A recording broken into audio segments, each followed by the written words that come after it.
अस्सलामुअलैकुम दोस्तों, इस वीडियो में मैं आपको बताऊंगा कि सीमेंस S7 1200 जो PLC है, इसमें हम मूव की जो ऑपरेशन है, मूव की कमांड को कैसे यूज़ कर सकते हैं। बड़ा ही सिंपल मेथड है मूव ऑपरेशन में मूव की कमांड को यूज़ करने का। तो मैं TI पोर्टल सॉफ्टवेयर में चलता हूँ। तो यहाँ पे आप एक पहले जो चीज़ आप फॉर एग्जांपल कहते हैं कि मेरी I0.0 पे जब सिग्नल आए तो मेरी जो मूव की कमांड है इसमें कौन सी वैल्यू किस में शिफ्ट होनी चाहिए। तो मैं फॉर एग्जांपल लिख देता हूँ कि MW0 का जो डाटा है वो MD10 में शिफ्ट हो जाए। तो ये देखें, अब मैं इसको एग्जीक्यूट करता हूँ, इस प्रोग्राम को PLC में डाउनलोड करता हूँ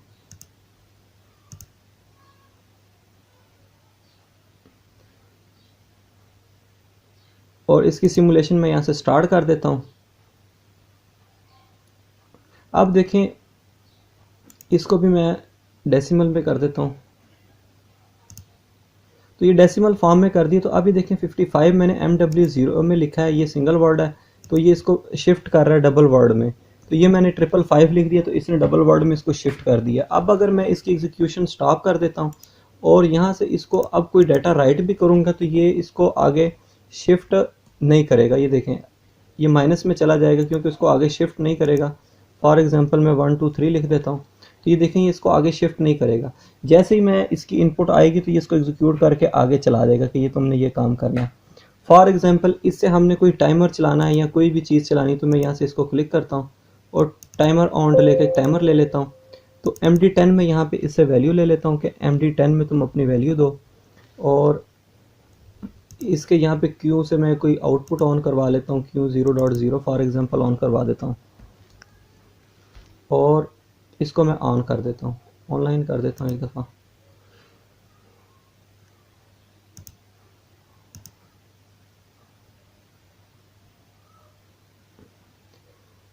तो अब देखें, अब ये टाइमर पे 1.23 मिली सेकेंड हमने इस पे किया हुआ है। देखें जैसे मैं प्रेस करूँगा 1.23 123 मिली सेकेंड के बाद आउटपुट ऑन हो जाएगी। अब जैसे दोबारा मैं अगर इस पर कोई डाटा राइट कर देता हूँ यहाँ से, फॉर एग्जांपल 5000 मैंने कर दिया, ये 5 सेकंड है।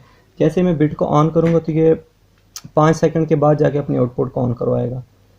तो मूव ऑपरेशन में ये जो 32 बिट डबल वर्ड से सिंगल वर्ड की तरफ भी हम शिफ्ट कर सकते हैं। उसके अलावा अगर हमने सिंगल वर्ड से डबल वर्ड से सिंगल वर्ड पे आना तो मैं फॉर एग्जांपल यहाँ पे MD0 लिख देता हूँ और यहाँ पे MW10 लिख देता हूँ, तो ये उसमें भी इसको शिफ्ट करेगा।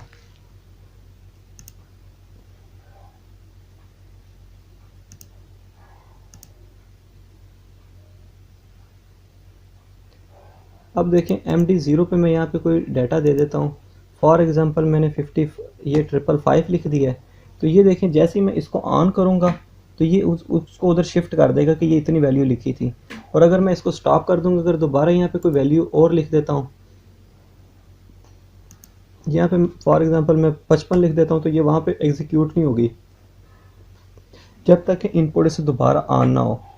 तो इस तरीके से ये आप डबल वर्ड को सिंगल वर्ड में भी शिफ्ट कर सकते हैं। और यहाँ अगर आपके यहाँ पे दो रियल वैल्यूज़ हैं DB ब्लॉक में या कहीं से भी रियल वैल्यू आपकी कोई दो हैं, तो फॉर एग्जांपल मैं लिख देता हूँ कि फर्स्ट वैल्यू और इसको रियल बना देता हूँ और सेकंड वैल्यू भी, तो दो रियल वैल्यूज़ बन गई। रियल वैल्यूज़ को भी आप शिफ्ट कर सकते हैं।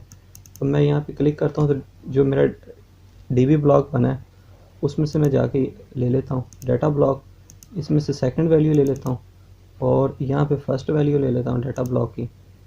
तो ये दो वैल्यूज़ हैं, अगर इनको भी मैं एग्जीक्यूट करूँगा तो ये मेरी रियल वैल्यूज़ को भी।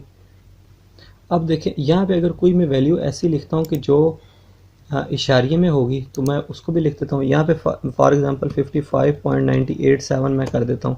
तो जैसे मैं इसको एग्जीक्यूट करूँगा तो ये इस वैल्यू को आगे शिफ्ट कर देगा और इस वैल्यू को, ये इस टाइम आ रही है फ्लोटिंग में, तो आपने मॉनिटरिंग फॉर्मेट में जाना और यहाँ से इसको फ्लोटिंग कर देना है, तो ये आपकी वैल्यू फ्लोटिंग में नज़र आने लग पड़ेगी। और अगर मैं इसको स्टॉप कर दूँ और दोबारा यहाँ पे कोई वैल्यू राइट करूँ, तो फॉर एग्जांपल 555 मैंने अब राइट किया है और जब वैल्यू आएगी तो ये तब इसको एग्जीक्यूट करेगा। तो ये फंक्शन इसी मकसद में यूज़ होता है, इस मकसद में यूज़ होता है कि कोई वैल्यू स्टोर हो और जब कोई इनपुट आए तो वो उसको उतना टाइम या उतनी एग्जीक्यूशन बता दे कि इतनी देर बाद तुमने ऑन होना है। अगर इस वीडियो में आपको किसी चीज़ की समझ नहीं लगी तो मुझे ईमेल कर दीजिएगा। अल्लाह हाफिज़, अपनी दुआ में याद रखिएगा।